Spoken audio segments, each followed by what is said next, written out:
Divine Principle, Chapter 3, Eschatology, the Last Days. Section 5, the Last Days, the New Truth, and our Attitude. The Last Days and the New Truth. Fallen people have been overcoming their internal ignorance by enlightening their spirituality and intellect with spirit and truth through religion. Truth may be divided into two types: internal truth, as taught by religion, which helps people overcome internal ignorance, and external truth, as obtained through science, which helps people overcome external ignorance. Accordingly, we can discern two aspects within the intellect: the internal intellect, awakened by internal truth, and the external intellect, awakened by external truth. Religions develop as the internal intellect pursues internal truth, while science advances as the external intellect pursues external truth. Spirit in this context indicates the inspiration of heaven. Cognition of a spiritual reality begins when it is perceived through the five senses of the spirit self.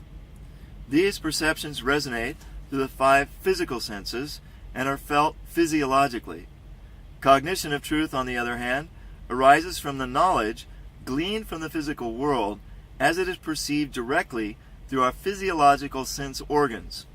Cognition thus takes place through both spiritual and physical processes. Human beings become complete only when their spirit self and physical self are unified. Hence, the experience of divine inspiration gained through spiritual cognition and the knowledge of truth obtained through physical cognition should become fully harmonized and awaken the spirituality and intellect together.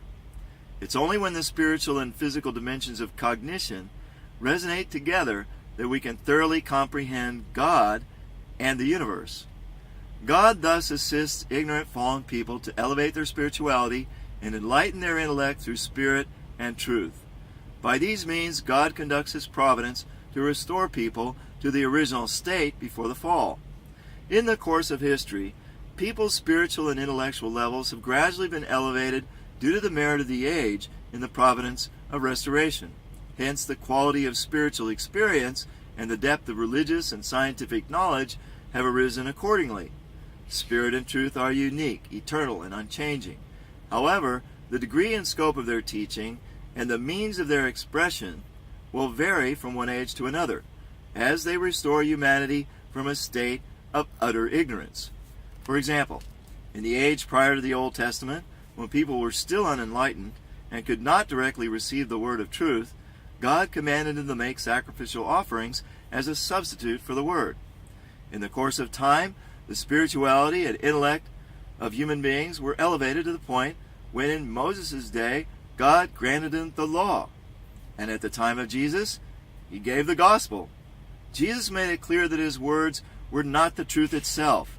Rather, He declared that He Himself was the way, the truth, and the life. Jesus was the incarnation of the truth. His words were just a means by which He expressed Himself. Thus, the scope and depth of Jesus' words and the method of His teaching varied according to whom He was speaking. In this sense, we must understand that the verses in the Bible are only one means of expressing the truth, and are not the truth itself. The New Testament is but an interim textbook given to enlightened people of 2,000 years ago, whose spiritual and intellectual levels were far lower than today. The modern scientific-minded thirst for the truth cannot be satisfied by expressions of truth which are limited in scope and couched in symbols and parables, aimed specifically at instructing the people of a previous age.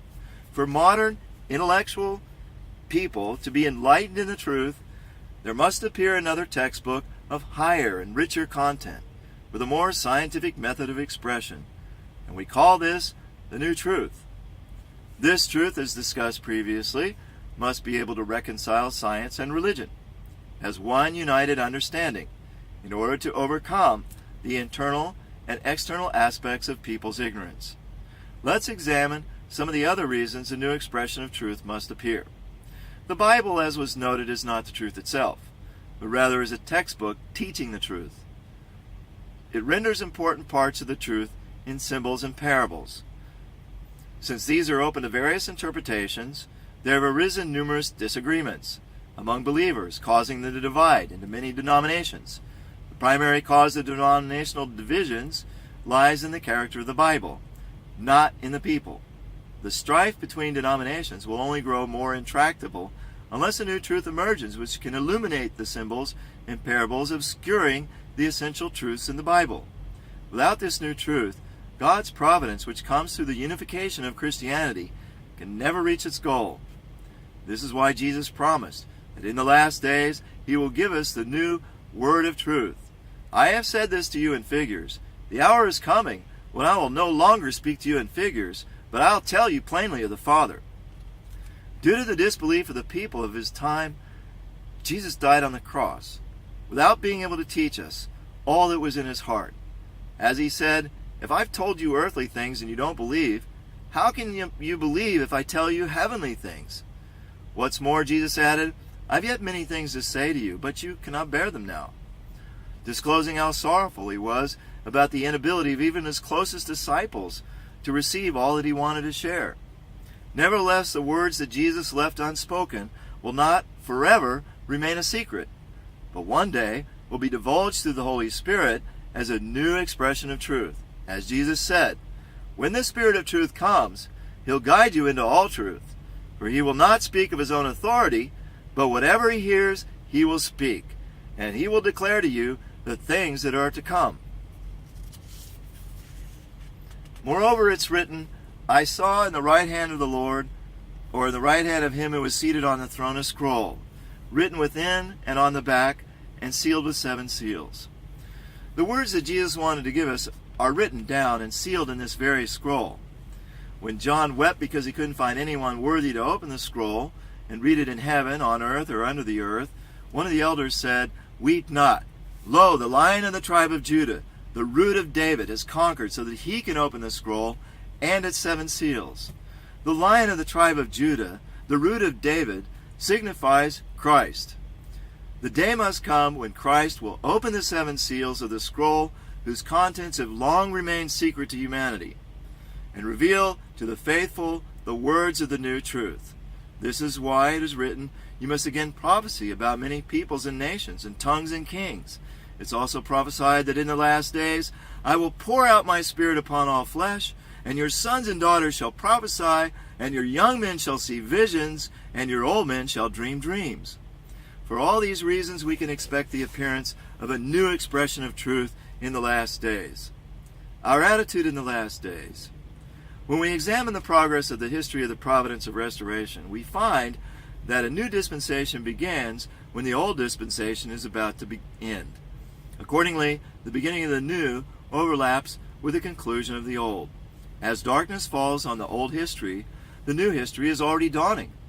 At such a time, the good and evil sovereignties, which had their origins at the same point, yet pursued contrary purposes, and have each borne their fruits on the world level, come to the point of intersection. Hence, those who live in this period suffer internally from anxiety, fear, and confusion, due to the absence of any guiding ideology or philosophy. They suffer externally from the strife and battles fought with fearsome weapons. In the last days, disasters and devastation will abound, as Jesus said, for nation will rise against nation, and a kingdom against kingdom, and there will be famines and earthquakes in various places. In the last days, it's inevitable that such devastation take place in order to vanquish the power of evil and erect the rule of good. In the midst of such wretchedness, God without fail will establish the center of the emerging good sovereignty in order to usher in a new age. Noah, Abraham, Moses, and Jesus were among those whom God raised up as the central figures of their respective new eras. Today, at this historical transition period, we must find the person whom God has designated as the central figure of the new dispensation in order that we might participate in this new age and give honor to God's wishes. The providence of the new age does not begin on the ashes of the old age. On the contrary, the new age sprouts and grows amidst the final phases of the old age and comes into conflict with that age.